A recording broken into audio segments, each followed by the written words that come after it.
Deputy CM Pawan Kalyan ప్రాతినిధ్యం వహిస్తున్న జిల్లాలో కూటమి నేతల అక్రమ దందాలు పెచ్చుమీరుతున్నాయి. కొండలు గుట్టల్ని పిండి చేసి అక్రమంగా మట్టిని తరలించేస్తూ ఉన్నారు. పోలవరం ఎడమ కాలువ చెరువుల్లో మట్టిని కూడా వదలడం లేదు. ఎడాపెడా తవ్వేస్తూ కోట్లు వెనకేసుకుంటూ ఉన్నారు. మట్టి మాఫియా వెనుక టీడీపీ నేతలు ఉండటంతో అధికారులు కేవలం ప్రేక్షక పాత్రకు పరిమితమయ్యారు. సాక్షాత్తు పవన్ కళ్యాణే అటవీ పర్యావరణ శాఖ మంత్రిగా ఉన్న అక్రమ మైనింగ్ కు అడ్డుకట్ట పడని పరిస్థితి నెలకొంది. కాకినాడ జిల్లాలో మైనింగ్ మాఫియా అక్రమాలకు అడ్డే లేకుండా పోతోంది.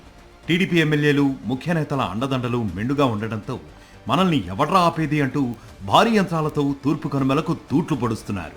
సాక్షాత్తు పర్యావరణ శాఖ మంత్రి పవన్ కళ్యాణ్ ఎమ్మెల్యేగా ప్రాతినిధ్యం వహిస్తున్న కాకినాడ జిల్లాలో కొండల్ని కొట్టి గుండు చేస్తున్నారు. ప్రకృతిని వినాశనం చేస్తున్నా అధికారులు మౌనంగా ఉంటూ చోద్యం చూస్తున్నారు. ముఖ్యంగా పత్తిపాడు, తుని, పెద్దాపురం, జగ్గంపేట నియోజకవర్గాల్లో కొండలను గుట్టల్ని ఎలాంటి అనుమతులు లేకుండా తవ్వేస్తూ విలువైన ఎర్రమట్టిని దోచేస్తున్నారు.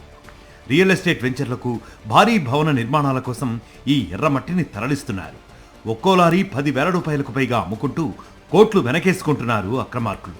నిర్మాణ రంగంలో ఎర్రమట్టికి విలువ ఉండటంతో రాత్రి పగలు అనే తేడా లేకుండా కొండల్ని మింగేయడంపైనే పడింది మైనింగ్ మాఫియా. పత్తిపాడు నియోజకవర్గం జగన్నాథపురం, జగ్గంపేట నియోజకవర్గం రామేశ్వరం మెట్ట, పెద్దాపురం నియోజకవర్గం ఆనూరు, తుని నియోజకవర్గం తేటగుంట శివారులో ఉన్న తూర్పు కనుమలను గుల్ల చేస్తున్నారు. ఇక జగ్గంపేట నియోజకవర్గం జెడ్ రాగంపేట వద్ద శుద్ధకొండల్ని అనుమతులకు మించి తవ్వేయడంతో అక్కడ భారీ గోతులు ఏర్పడ్డాయి. దాదాపు 100 అడుగుల లోతు వరకు తవ్వేయడంతో ఆ ప్రాంతం ప్రమాదకరంగా మారింది. ఇంత దోపిడీ జరుగుతున్నా మైనింగ్, రెవెన్యూ, విజిలెన్స్ అధికారులు కన్నెత్తైనా చూడటం లేదు.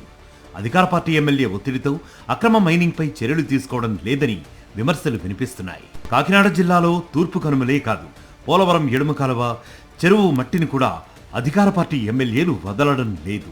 తమ ముఖ్య అనుచరులతో మట్టిని ఎడాపెడా తవ్వేస్తూ అక్రమంగా తరలించేస్తున్నారు. తుని నియోజకవర్గంలో కొట్టాం, గవరయ్యపేట, పిఠాపురం నియోజకవర్గం చేబ్రోలు శివారులో పోలవరం ఎడమకాలువ మట్టిని ఎలాంటి అనుమతులు లేకుండా తరలించేస్తున్నారు. ఇక పెద్దాపురం నియోజకవర్గం కట్టమూరు పుంత వద్ద పెద్దిరాజు చెరువులో మట్టిని ఎమ్మెల్యే అనుచరులు అక్రమంగా తవ్వేయడంతో ఇటీవల వైఎస్ఆర్సీపీ ఇన్ఛార్జ్ దౌలూరి దొరబాబు అడ్డుకున్నారు. దీంతో స్పందించిన అధికారులు అక్కడ మట్టి తవ్వకాలను నిలిపివేశారు. మొత్తం మీద కాకినాడ జిల్లాలో రానున్న 3 ఏళ్ల కాలంలో తూర్పు కనుమల పరిస్థితి అగమ్య గోచరంగా మారనుంది. పర్యావరణాన్ని పరిరక్షించే ఈ కొండల్ని అక్రమంగా తవ్వేస్తూ ఉండటంతో భవిష్యత్తులో ఎలాంటి విపత్తులు వస్తాయోనని ప్రజల్లో ఆందోళన కలుగుతోంది. మరిన్ని అప్డేట్స్ కోసం ఛానల్ ను సబ్స్క్రైబ్ చేయండి. నోటిఫికేషన్స్ కోసం బెల్ ఐకాన్ పై క్లిక్ చేయండి.